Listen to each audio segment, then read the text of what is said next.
Welcome, everybody, to the Nuggets of Gold podcast. Today, we're going to be talking about Trey Lance. We'll probably get into a little bit of some other draft stuff, but I have John Chapman on as a guest today. John, you want to say hi to everybody? Yeah, man. Matt, just want to say thanks for letting me come on again. It's been about a year since we were chatting some 49ers stuff, but man, really glad to be here. And what a crazy time. We got this crazy trade last Friday. 49ers Twitter and fandom's going nuts, tearing each other apart over who they like the most and more importantly, who they don't like. So this is going to be fun, man. Let's jump into it. Yeah, so the first thing I want to ask you is just where do you think the 49ers front office stands right now? Like if we had to take a projection in terms of percentage of who they're going to take. In my opinion, I think the 1 and 2 picks, I think they're done. I think we know it's going to be Trevor Lawrence. I think we know it's going to be Zach Wilson. And I don't think Mac Jones, there's much of a chance of him going 3. I know people have been floating that idea around, and it's getting popular. You have a lot of people saying like, oh, he's going to take him, he's Kirk or whatever it is. I think that we've heard some of the comments from Kyle, and I know there's often some comments from the 49ers front office where it's a lot of smoke, and there's not really that much truth to it. But I think when you look back on Kyle's comments of guys like Josh Allen, Deshaun Watson, Patrick Mahomes, he's begun to recognize that the league is changing. The rules are adapting where you want a playmaker at the quarterback position. And in my mind, it's really between 2 guys. I think it's very likely that they already know exactly who they're going to take. But if I had to put a percentage on it, I would say there's a 65% chance that Justin Fields is a pick and a 35% chance that Trey Lance is the pick. But where are you at on that? Ooh, pretty dang close, actually. I put this out just a few days ago where I guess, if I had to put percentages on the top 4 guys, I said 40% Justin Fields. I said 30% Trey Lance, 15 for Zach Wilson, just in case the Jets do something crazy. I don't think that's going to happen, especially after the Steve Young interview and how he talked about how the Jets are basically already speaking to the parents and building that relationship, whatever else. And then I just put, the rest on Mac Jones, which isn't much. I don't think one thing I do have to say, though, as we get into this time period, the one thing you have to remember, the 49ers don't leak. The 49ers don't leak. Who knew about this trade up? Nobody. So anytime you hear somebody say, oh, I've got inside information. No, you don't. You have wrong inside information. They might leak some stuff out, but it's because they want you to understand and put out false narratives out there. 49ers don't leak. 49ers don't leak. So I don't care who says what, they're wrong. This is a guessing game up until then. Yeah, and I like that you bring that up too, because if you remember before the Kyle Shanahan and John Lynch days, basically everything was being leaked. And that was one of the biggest hitting points that they had, like right when they got hired, is like, we don't want guys leaking information. Like we want stuff within our organization to stay in our organization. So I think that's a big point. Also, I brought up like some of the stuff, like they'll say things to hopefully sway an opinion. One of the things, and we won't get that much into it today, but Jimmy Garoppolo, just on him, where they come out and John Lynch is like, no, he's our guy. And everyone, I think most people have recognized like, hey, they've been shopping Jimmy for quite some time. One of my favorite parts of the offseason is this almost like, I don't know what you would call it, but basically a back and forth between the 49ers and the Patriots of, oh, the 49ers are like, we don't want to trade Jimmy. And the Patriots respond and say, well, we don't even want Jimmy. And it's just been back and forth all offseason. I think that's hilarious. I will say, I think there's a strong chance that he does end up a Patriot. We won't get into that too much today, but do you think you're right on that? No, the timing, man. It's like one of those cheesy romantic comedies that you have to watch with like your girlfriend or your wife, right? And just like all the things, just like, oh, it's so close to almost happening. The timing was just off. If they didn't sign Cam Newton, I think that the Jimmy Garoppolo trade would take place now. The 49ers were not going to move forward off of Jimmy Garoppolo until they knew that they had their quarterback for the future locked up. Also, you have to have a veteran presence in that locker room. Josh Rosen, that's fine. He's a great number 3 quarterback, and whatever else, that's fine. But you're going to have to get a vet guy. So even if you do trade Jimmy Garoppolo and you get some extra draft compensation, whatever, you're going to have to go get somebody. Trade for a Gardner Minshew or something like that, whatever. But the New England Waters definitely have cooled because they have that big 1-year contract with Cam. Why would you want a quarterback room with Cam Newton and Jimmy Garoppolo? Help me make that. Doesn't make sense. That's like $38 million wrapped up at the quarterback position if they traded for him. I don't think that's going to happen. The one thing that I do wonder with Cam is if, and I don't know exactly the details on the contract. I remember hearing that a lot of it was like if he's the starter and he'll lose a lot of money if he's not the starter, right? And just an idea, because even the Jimmy Garoppolo stuff now, like if he's not going to get traded right away to the Patriots, like it could happen even after this season. Like I think that there's a chance of that, and maybe it's not Jimmy, but one thing I've always wanted to see with Cam Newton and something I wanted to see the Patriots do is employ some type of, not a true 2-quarterback system, but I love running an offense with another guy and almost having a like very heavy sub package, or a high volume sub package where they use Cam Newton all the time and they bring him in on the goal line and stuff. So I think that's the only scenario where you see them like acquire a I guess a starting quarterback where Cam's the backup. But then again, like he's not even a true backup. That's the only thing I could see happen there. But I definitely agree. Like it does seem like they're pretty committed to Cam. But I guess that was kind of like the only theory around that I had. But it's interesting. It's very interesting. They could move on. So I just pulled up the contract numbers as you know we're kind of chit chatting through this. They could release him right now. It'd be a $5 million cap hit. If they trade him, it's only a $2 million cap hit. So maybe you do. Now you bring Cam in. This has been put forth before as well. You swap Jimmy for Cam and a little draft compensation as well. Let's say you get Cam in a third or Cam in a fourth. I don't know, whatever. It doesn't matter. Now that is a situation I would adore because such a smaller cap hit other than Jimmy Garoppolo. You draft Justin Fields or Trey Lance. Who better to learn from? The playing styles match up perfectly than Cam Newton. I would like that. That'd be fun. That'd be a fun one. That definitely would. But let's get into Trey Lance. So I didn't really tell you that much about like where I view him. I love Trey Lance. Trey Lance is my favorite quarterback in terms of like when I watch a guy, I just like watching him the most. I know Trevor Lawrence, I think, should be everyone's quarterback one, but for me, Trey Lance has been my quarterback too. He's been my quarterback too since the summer. I know that most people are like, no way, like it's Zach Wilson, and I know that you think Zach Wilson is the second guy. And it makes sense. Like we watch Zach Wilson's feel for the game and stuff, and Trey Lance isn't quite there. Couple things I love about Trey Lance, and we talked about this right before. His running style, he looks so close to Colin Kaepernick with the ball. He has the long strides, the powerful long strides, and he is very hard to take down. The other thing I really like about him is it is very clear that he is an extremely hardworking player on and off the field. You just look at his stats from 2019. He had 0 interceptions. And there's a reason he has 0 interceptions, and that's because he's a film junkie. He's in there all the time. You hear like some quotes from former coaches, like this dude loves it. He loves the sport. He's hardcore. His preparation is crucial to his success. And kind of looking at how he would project to a 49ers offense, I love it. His pocket presence is exceptional. I think that's something that not a lot of people notice. And from time to time, he'll be inaccurate downfield. But I guess he's improved his like motion. Like it's been a lot quicker. You see a lot of guys where they have like elongated motions, and he kind of did that. One thing that you look at in 2019 is his motion doesn't look the same. Well, he's been working with Jordan Palmer, and I think that's going to have a big effect on how he looks. What do you think about him working with Jordan Palmer? Do you think that's really important?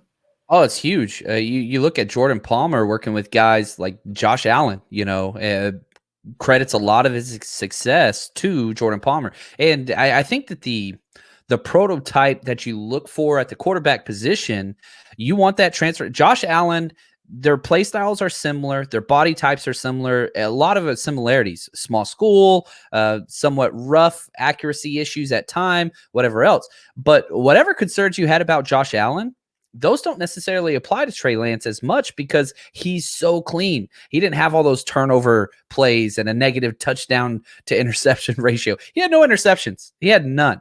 Yeah, the accuracy is a concern. But you have to look at what this guy can become. The things that you can't coach.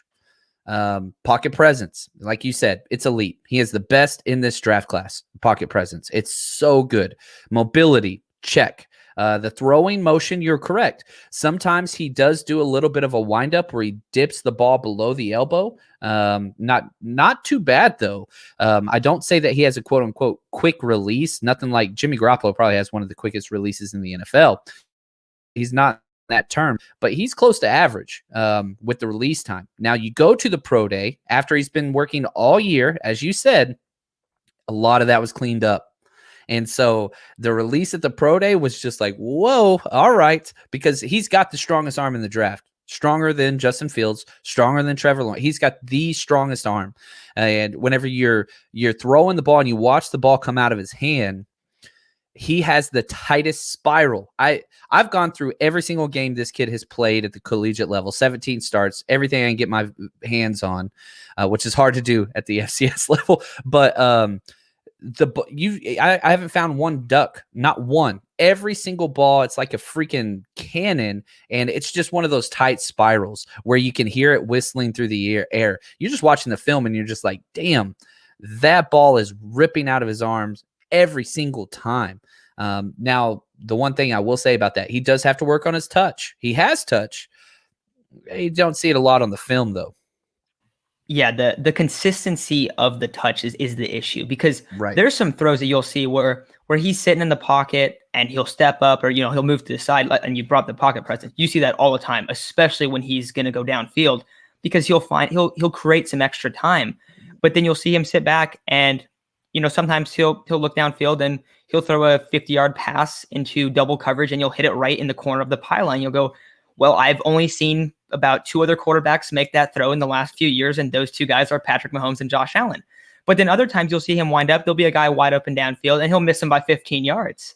And so that's the thing. And it's not like the ball's always pretty. It's always a tight spiral. It's always like that. But it's that consistency downfield, and that's something that I think that is something that a lot of people look into a little bit too much. Not to say it's not important. It is absolutely important, and you have to develop that.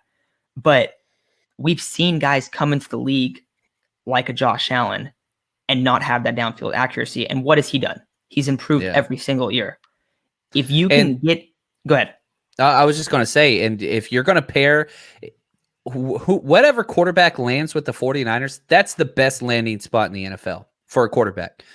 You could talk about the Jets. Golly, I think that's the worst spot. Falcons, I would put up there pretty close to the 49ers. They've got a lot of weapons around if they choose to go quarterback, whatever else. But man, when we talk about these guys, and this is what was coming to my head when you were talking, like, okay, quarterback busts, they happen. So much of the formula for a quarterback busting isn't the quarterback himself, it's the situation in which they get put in. Some guys are going to thrive no matter what. You could put Patrick Mahomes on almost any team and they're going to be good, except for Texas Tech. He was never good there. I think 7 wins was the most he ever had. So, like, how does this guy go from 7 wins at the collegiate level to, what he is now in the NFL? You have to surround him with talent. It doesn't matter who they are. If you're on a crappy team, it's going to be pretty rough to be exceptional. And so, Trey Lance, what's the question? Oh, level of competition, blah, blah, blah, blah. Well, surround him with studs. Brandon Ayuk, Debo, Kittle. Oh, my gosh. This guy, I'm getting excited. I'll calm down a little bit, man. I'm sorry. Well, but I just think it's a perfect situation. Not even the weapons, but who does he have snapping him the ball? Alex Mack. Who's his left tackle? Trent Williams.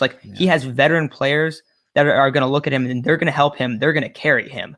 And the best part about it for me is, and I'm a big Justin Fields guy as well. I really like Justin Fields, and I really like Trey Lance. I said I do expect Justin Fields to be the pick. I would be so excited if Trey Lance is the pick. I will buy his draft jersey the night he is taken. That's how pumped I am about Trey Lance. But the thing is, the people talk about the offense and the fit and stuff like that, and you brought up I think that is a perfect just analysis of quarterback bust, because so many people go, oh, look, this guy sucks, and I'll bring up Mitch Trubisky as an example. Oh, Mitch Trubisky sucks. Why in the world was Mitch Trubisky taken at 3? We don't know. And it's not like that wasn't the consensus around NFL teams. It was. Most people thought that. It was a big miss, though. This dude had started, I think it was under 15 games at quarterback in his life. In high school, he started half of a season. Then he got hurt in his senior year. That's the only time he started. Same thing in college. He doesn't have the ability to do that. If a guy like Trey Lance is drafted, you said 17 starts, not that much. It's still more than Mitch, but it's not that much. Exact same as Mac Jones as well.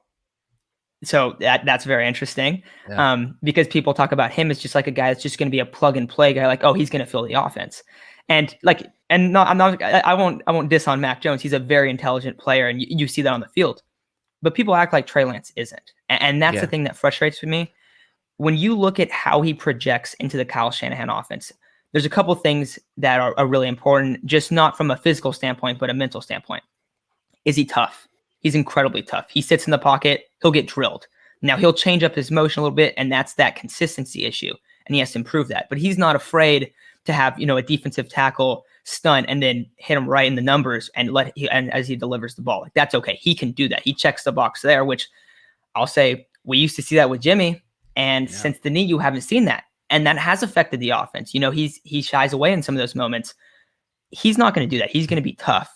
And the other thing, and this is the most important thing about it, in my opinion, his preparation before games is very important. You look at Trey Lance, he calls the plays.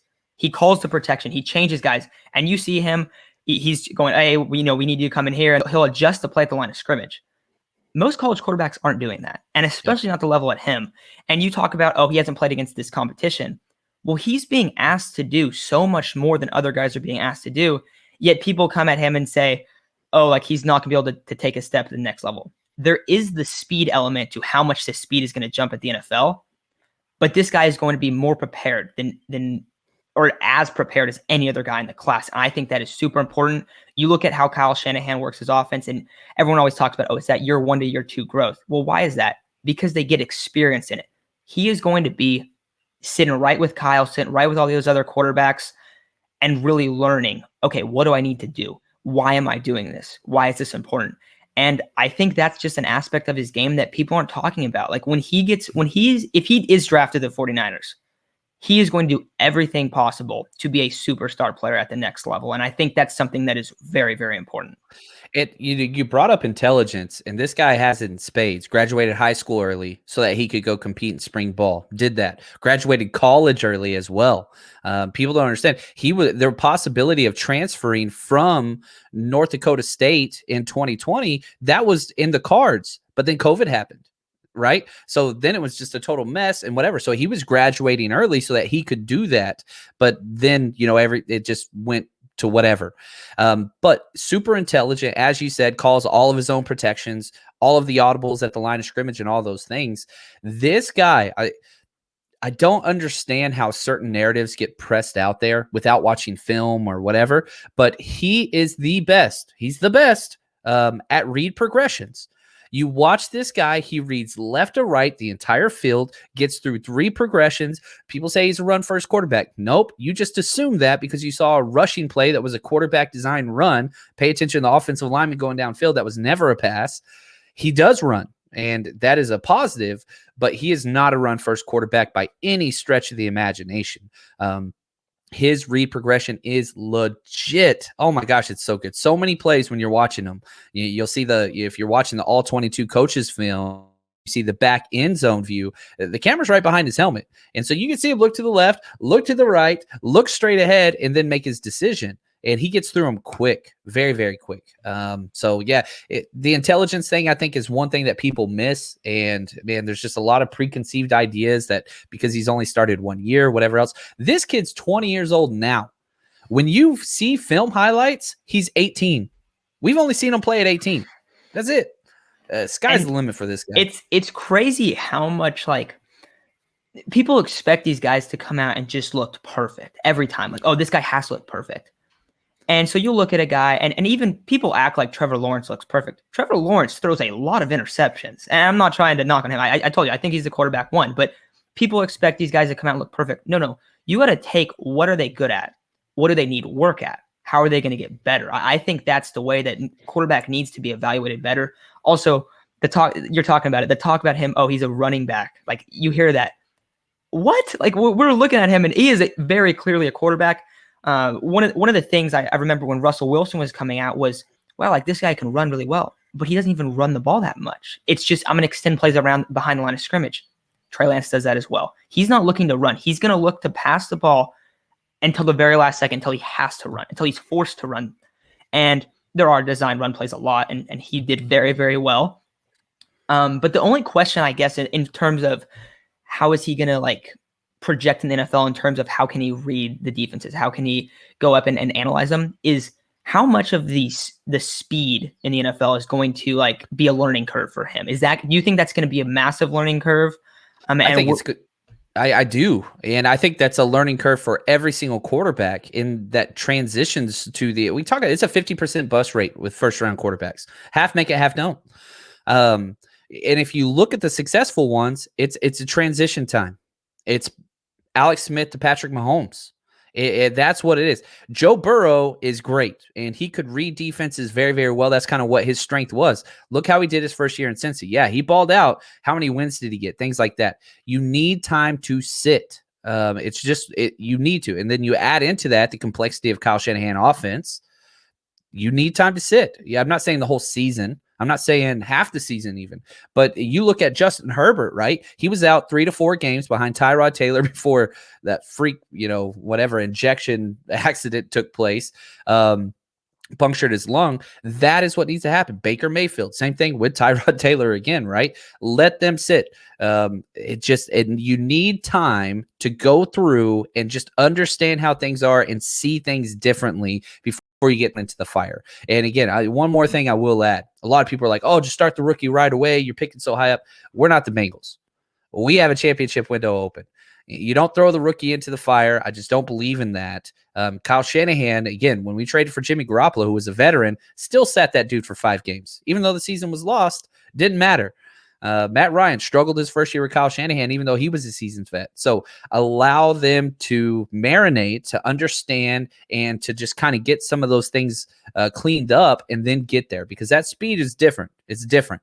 And with going from FCS to the NFL, it's going to be even more so. But if you look at his North Dakota State teammates and how they have done in other situations, Jabril Cox, linebacker, transfers to LSU, all SEC type player. You look at Dylan Redunz, the left tackle, goes down to the Senior Bowl, player of the week. So don't come at me and say, oh, well, he didn't play competition. We've seen it translate. And so I think he has it.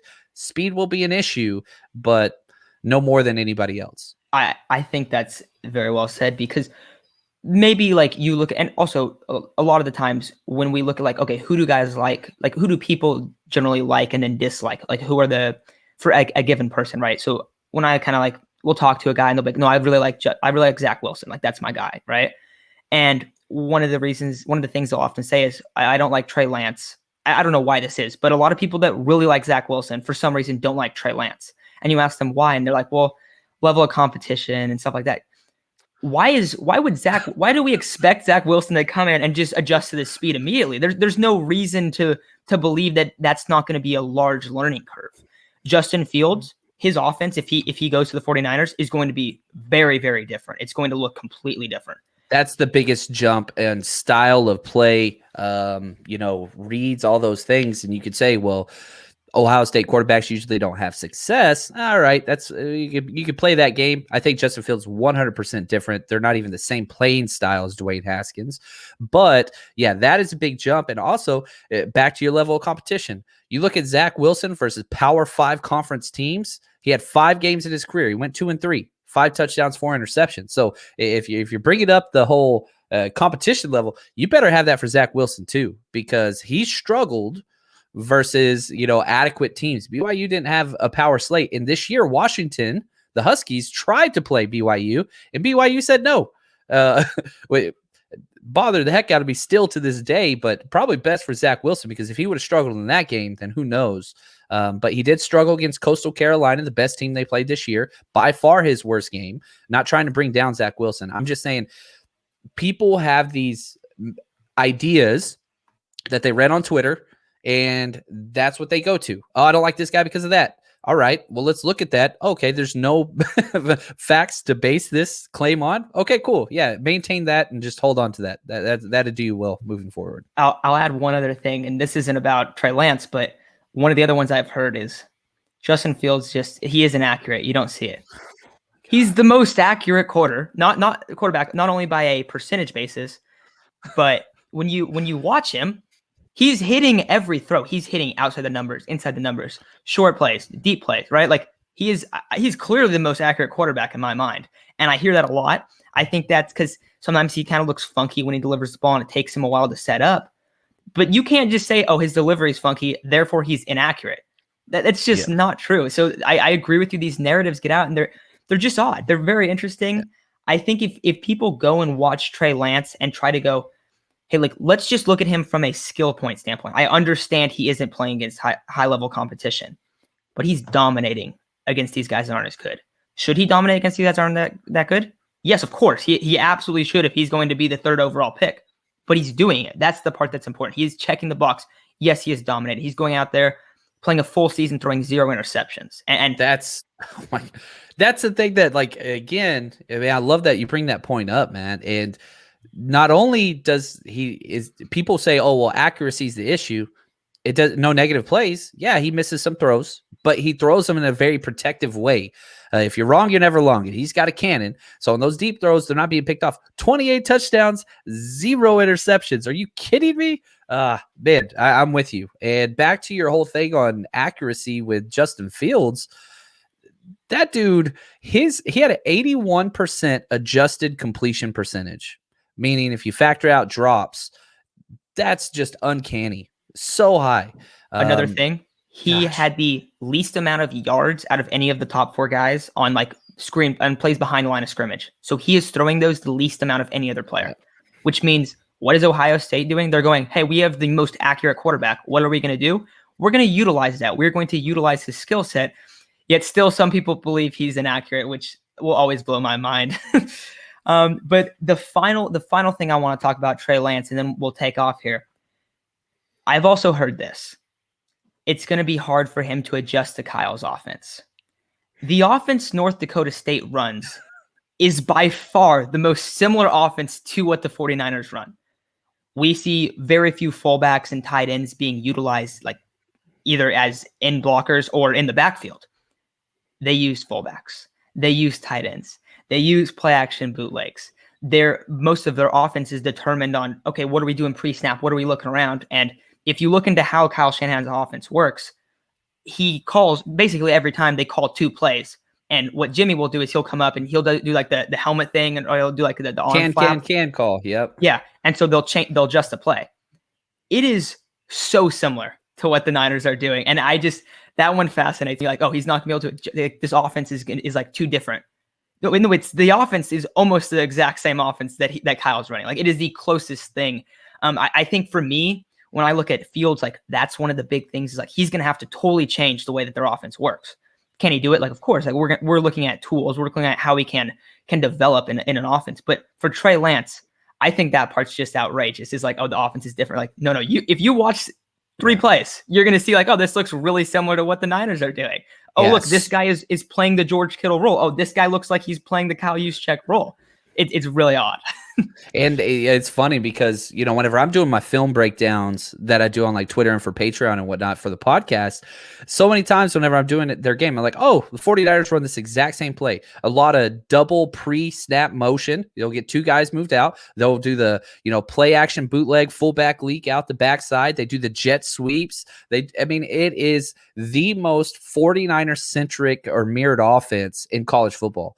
And again, let's go back. History, it kind of gives us this cursor. Now, Carson Wentz came out of North Dakota State. Obviously, terrible 2020 year. But if you remember, he was so good and adjusted to the NFL so fast. He started week 1 and they traded away Sam Bradford, right? Because he just picked up the offense so quick. It was easy because he had such a complicated offense in college. So if you haven't watched North Dakota State, you should. And since Trey Lance is gone, because their season's going on now because the Missouri Valley Conference, they postponed to the spring. So they're playing now. Their team's bad now. They're not good. They have the same team minus, Reduns and minus Trey Lance. They're not good anymore. They went undefeated with them, and now they're struggling. So I don't know, man. I don't know. It's just interesting how people like judge these guys, and then it's like, what do you mean? Like that's the most similar offense. I always just find that so fascinating, and I don't know if we're just hating on Twitter people in this pod, but I think it's just because of all the negativity around Trey Lance that I mean this is the guy I really like, and I like to defend him. I like to say like, hey, like well, what about this though? And I get the accuracy concerns, and I think one thing is, if I'm looking at him, the two big question marks I have is, okay, he hasn't played against that high competition. I do think that's fair to talk about. I think that's totally reasonable. But if you're going to do it, don't act like Zach Wilson's going out there playing against Bama every week, because he just isn't. Like the game the best team he played was Coastal Carolina and Boise State, I want to say. And he got shook in the Coastal Carolina game. And people try to say, well, like they almost came back. They did. But Coastal Carolina also wasn't doing anything on the other side of the football. Like they weren't pulling away. But that defense was getting to Zach Wilson. And his team, they dealt with some drops and stuff in that game, but he didn't look spectacular. And so I'm not trying to knock him, but you got to be consistent. If we're going to say, it's going to be hard for him to adjust to the speed. It's going to be hard for Trevor Lawrence to adjust to the speed. It's going to be hard for every single one of these guys. Trey Lance might be a little bit higher degree, him and Zach Wilson. But I think that's one of the big things that he's going to have to overcome is, all right, got to adjust this speed. The other thing is the accuracy issues. What has he done in this pre-draft process? He has said, I'm going to go work with the best quarterback coach in the world in Jordan Palmer, and I'm going to fix it. And we've seen some clips of just his motion. And I get it's just clips. It's just the pro day. Stuff is on air. But the motion looks different, and it's trending in the right direction. So I think that's super important. But overall, the tools that are up there, I believe they are on par with all of the other guys. I think a lot of times they're a lot better. I love that you evaluated his pocket presence and said, wow, look, this guy's super elite, because that's just something that I don't think he's talked about like that. And so I love that you're there on that. Also, the offense, that will always confuse me of why people are like, oh, the offense is different. Like, no, it's almost the same offense. So I want to say thanks again, John, for coming on. This was a really fun show. Always love talking about Trey Lance. He's my favorite player. And I said that I will buy his jersey if they take him at number 3. I love this dude. I already said I'm going to buy the Juszczyk jersey. So apparently if they take Lance and Juszczyk, I'm going to have those two. So I'm excited though. And I'm not going to be upset if they don't take him. I do like Justin Fields a lot. If they took Mac Jones, I would be floored first of all, but I wouldn't be very happy about that one. But Justin Fields, great option. I think Trey Lance is even a better option. You can look at it and say maybe it's a little bit more risky. Hey, you got to swing for the fences in the draft. I mean, we see teams do that, and look what the Chiefs did. Does anyone care about what the Chiefs traded up to get Patrick Mahomes? Absolutely not. So I'm pumped for this draft, and I just want to say thanks again for coming on. This was a really fun episode. Absolute blast. Anytime, Matt.